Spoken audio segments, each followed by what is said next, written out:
আসসালামু আলাইকুম ওয়া রাহমাতুল্লাহ। দূর দূরান্ত থেকে যারা আমাদের এই কুরআন শিক্ষার ক্লাস দেখছেন তাদের সকলকে আন্তরিক অভিনন্দন ও মোবারকবাদ। আসেন আমরা আজকে আপনাদেরকে 3টি অক্ষর শিখাবো। শুরুতে আমরা কুরআনুল কারিমের মর্যাদা সম্পর্কে একটু ছন্দ এবং বা তা সা এই 3টি অক্ষর পড়াবো।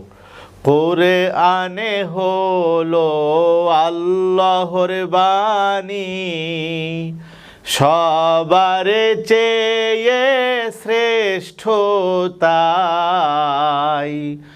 কোরআনেরই একটি অক্ষর পড়লেই 10টি নেকি পাই। আসেন আজকে আপনাদেরকে বা তা এবং সা অক্ষর পড়াবো। তো আমরা বা অক্ষর কিভাবে লিখতে হয় ব্ল্যাকবোর্ডে খেয়াল করি।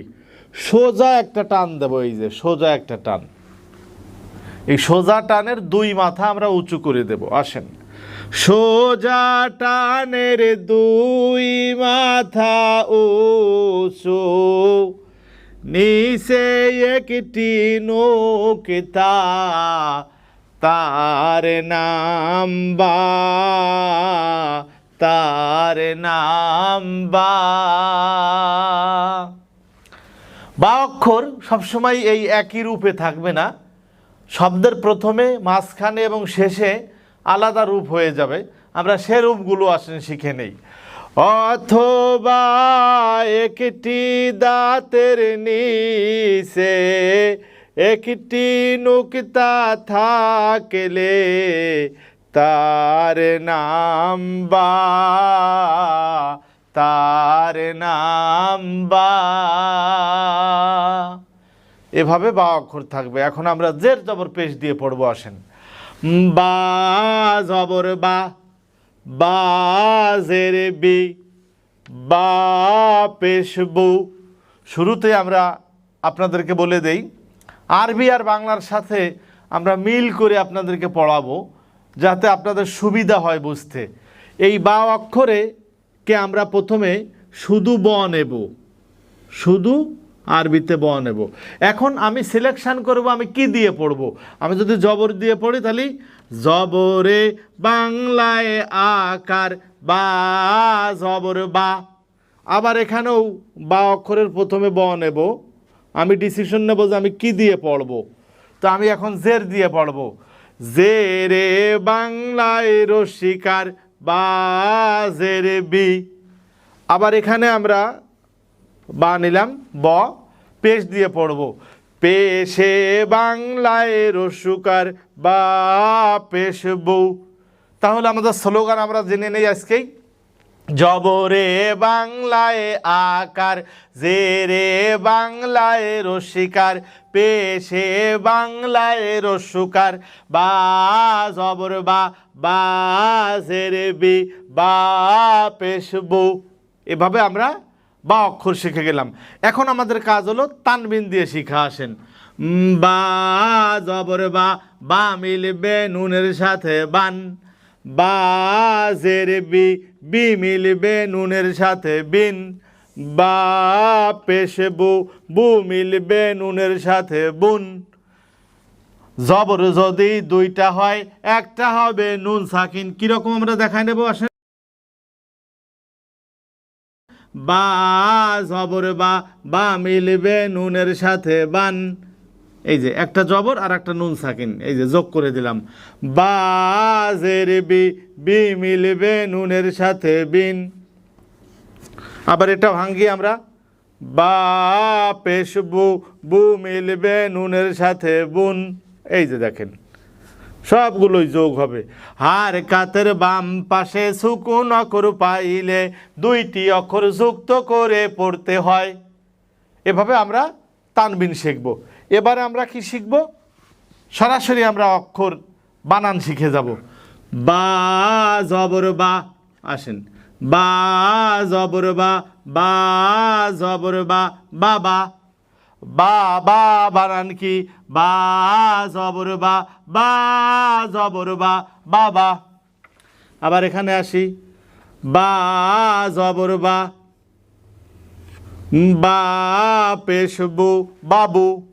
বাবু বানান কি? বা জবর বা, বা পেশ বু, বাবু। এবারে আমরা প্রথমে বু দিয়ে উচ্চারণ করি। বা পেশ বু, বা জবর বা, বুবা। বুবা বানান কি? বা পেশ বু, বা জবর বা, বুবা। এভাবে আমরা জের জবর পেশ দিয়ে আমরা শব্দ তৈরি করতে পারবো, যদি আমরা অক্ষর আর হারকাতের উচ্চারণ বুঝি। এতক্ষণ আপনাদেরকে বা অক্ষর পড়ালাম। এবারে আপনাদেরকে আমরা যে অক্ষরটি শিখাবো, এই অক্ষরটির নাম হলো তা। এই অক্ষরটির নাম তা। আমরা আসেন তা বাংলায় লিখে দিই যাতে বুঝতে আপনাদের সুবিধা হয়। তা ওই একই রূপ, বায়ের মতোই। সোজা টানের দুই মাথা উঁচু, উপরে দুই নখ তা, তার নাম তা, তার নাম তা। তা অক্ষরও শব্দের প্রথমে, মাঝখানে এবং শেষে একই রকম থাকবে না। আমরা সেই তিনটা রূপও জেনে নেই। আসেন। অথবা একটি দাঁতের উপরে দুইটি নুক্তা থাকলে, দেখি এই যে দুইটি নুক্তা। অথবা একটি দাঁতের উপরে দুইটি নুক্তা থাকলে, তার নাম তা, তার নাম তা। পূর্বের নিয়মে একই নিয়ম। তা জবর তা, তা জের তি, তা পেশতু। জবরে বাংলায় আকার, তা জবর তা, তা জের তি, জেরে বাংলায় রসিকার, তা পেশতু, পেশে বাংলায় রস্যুকার। এভাবে আমরা প্রত্যেকটা অক্ষরে বাংলায় আকার, জেরে রস্যিকার এবং পেশে রস্যুকার ধরে পড়ব। এবারে আসেন আমরা জের জবর পেশ দিয়ে পড়লাম, এবার তানবিন দিয়ে পড়ব। তা জবর তা, তা মিলবে নুনের সাথে তান। তা জের তি, তি মিলবে নুনের সাথে তিন। তা পেশ তু, তু মিলবে নুনের সাথে তুন। এভাবে আমরা তানবিন দিয়ে আমরা পড়ে নিলাম। এবারে আমরা সরাসরি শব্দ তৈরি করব। আসেন। তা জবর তা, তা জের তি, তাতি। তাতি বানান কি? তা জবর তা, তা জের তি, তাতি। এবারে আসেন আরেকটি শব্দ তৈরি করি। তা জবর তা। পূর্বে আমরা পড়েছি বা অক্ষর, সুন্দর একটা বা অক্ষর দিয়ে শব্দ তৈরি করি। আসেন। বা পেশবু, তাবু। তাবু বানান কি? তা জবর তা, বা পেশবু, তাবু। এবার আসেন। তা জের তি, তা জবর তা, তিতা। তিতা বানান কি? তা জের তি, তা জবর তা, তিতা। এভাবে আমরা জের জবর পেশ দিয়ে এবং তানবিনরা শব্দ তৈরি করতে পারবো। এবারে আপনাদেরকে যে অক্ষরটি পড়াবো, এটি একটি সতর্কমূলক অক্ষর। আমরা উচ্চারণের সময় সতর্ক হব যাতে অন্য অক্ষর না হয়ে যায়। এই অক্ষরটির নাম হলো সা। আসেন আমরা ব্ল্যাকবোর্ডে আগে লিখে নেই। সা। তো সা অক্ষর কি? একই বায়ের মতো দেখা যায়, শুধু উপরে তিনটি নুক্তা। সোজা টানের দুই মাথা উঁচু, উপরে তিন ফোঁটা, তার নাম সা, তার নাম সা। আর শব্দের শুরুতে কিভাবে থাকবে? অথবা একটি দাঁতের উপরে তিনটি নুকতা থাকলে তার নাম সা, তার নাম সা। শর্ত হলো তিনটি নুকতা থাকতে হবে, দুটো নুকতা হলেই কিন্তু তা হয়ে যাবে, তখন আর সা হবে না। এইটা অনেকে মনে রাখতে পারে না, নতুন পাঠকদের কাছে এটা গোলমাল খেলে যায়। এজন্য আমরা এটা খুব সতর্কতার সাথে, তবে একটা কথা মনে রাখবো, আশার বাণী হলো এই, চোখ দিয়ে আরবি অক্ষর বারবার দেখতে দেখতে দেখতে দেখতে তার অন্তরে সেটা ধরে যায়, কলবের ভিতরে ধরে যায়। এজন্য বারবার দেখতে হবে আর পড়তে হবে। তাহলে আমরা আসেন এই সা অক্ষর পড়তে গিয়ে আমরা সতর্ক হব। কিভাবে সতর্ক হব, এর মাখরাজটা আমরা আগে জেনে নেব। আসেন, সা অক্ষরে জিহ্বারে আগা থেকে নরম করে পড়তে হয়। আমরা জিহ্বার আগা সামনে দিয়ে দেব, সা সা। আমি একটু বেরো করে দিচ্ছি শেখার জন্য, যাতে আপনারা ভালো শিখতে পারেন। সা সা সা। সা অক্ষর জিহ্বারে আগা থেকে নরম করে পড়তে হয়। সা জবর সা, সা জের সে, সা পেশ সো। খুবই সতর্ক হব, নরম করে। সা জবর সা, সা জের সে, সা পেশ সো। একইভাবে আমরা আসেন তানবিন দিয়ে পড়ব, একটা দুইটা তিনটা নুকতা। তাহলে আসেন, সা জবর সা, সা মিলবে নুনের সাথে সান। আবার সা জের সি, সি মিলবে নুনের সাথে সিন। সা পেশ সু, সু মিলবে নুনের সাথে সুন। এভাবে আমরা তানবিন দিয়ে পড়ব।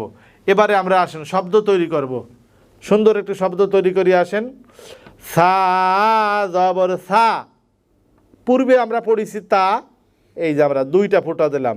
তা জবর তা, সাতা। সাতা বানান কি, সা জবর সা, তা জবর তা, সাতা। এবার আসেন সা অক্ষরটা আমরা লিখে নিয়ে আসেন। সা একটি ফোঁটা, দুইটি ফোঁটা, তিনটি ফোঁটা। তাহলে সা জবর সা, তা আমরা আগেই পড়েছি, তা দিয়ে আমরা শব্দ তৈরি করব। তা পেশ তু, সাতু। সাতু বানান কি, সা জবর সা, তা পেশ তু, সাতু। এবার আমরা তিনটি অক্ষর দিয়ে শব্দ তৈরি করব, যেহেতু আমরা তিনটি অক্ষর শিখে গেছি। আসেন, সা জবর সা, বা জের বি, সাবি। তা জবর তা, সাবিতা। সুন্দর। এভাবে যতই আমি সামনে যাব ততই আমার পড়া আমার আগাবে, অতিরিক্ত শব্দ আমি বুঝতে পারবো, বেশি অক্ষরের শব্দ আমি রপ্ত করতে পারবো। আসেন আমরা বানান করি, সা জবর সা, বা জের বি, সাবি। তা জবর তা, সাবিতা। এভাবে আমরা প্রত্যেকটা অক্ষরের জের, জবর এবং তানবিনের উচ্চারণ ইনশাআল্লাহ শিখব। আল্লাহ পাক আমাদের সকলকে কোরআন শিক্ষার তৌফিক দান করুক। এই করোনা মহামারীতে আমাদেরকে কোরআন পড়ে আল্লাহর কাছে দোয়া করে মাগফিরাত করে করোনাকে জয় করার তৌফিক দান করুক। আমরা মনে রাখব, কোরআন কোনো সাধারণ বিষয় নয়, তানজিলুম মির রব্বিল আলামিন। এটা আল্লাহর পক্ষ থেকে নাজিলকৃত কিতাব। কোরআনে হলো আল্লাহর বাণী, সবার চেয়ে শ্রেষ্ঠ তাই। কোরআনেরই